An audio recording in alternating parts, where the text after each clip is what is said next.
I've had workshops 8 times this size, but I am completely in love with this little workshop. Got my windows all the way around and my 2 TechDecks.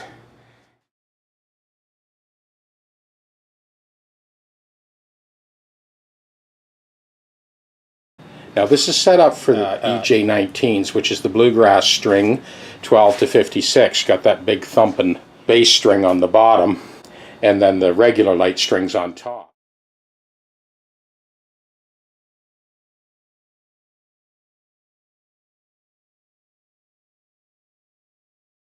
And the fingerboard extension joint, very happy with that. Got lots of real estate in that bridge now. All the new frets came out beautifully.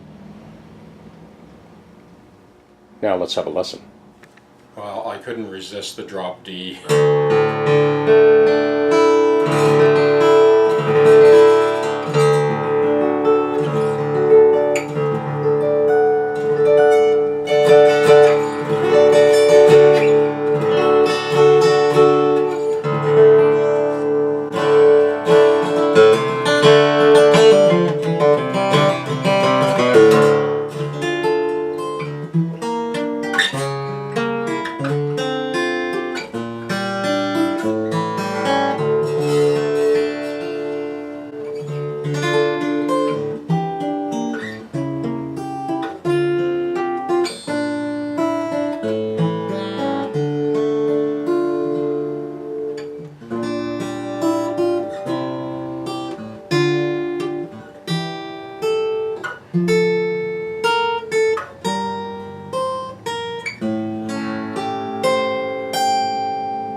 Now another thing that makes this type of guitar a particular challenge is this is a non-adjustable neck.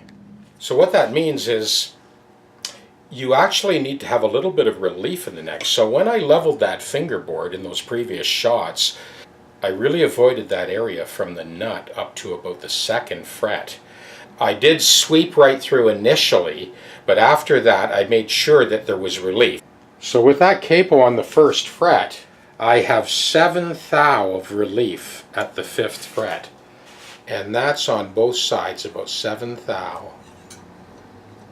And it doesn't seem like much, but it's some. We have relief, that's the point. So this thing plays like silky smooth. And now there's plenty of real estate on that saddle for Steve to adjust this thing for the next 40 years.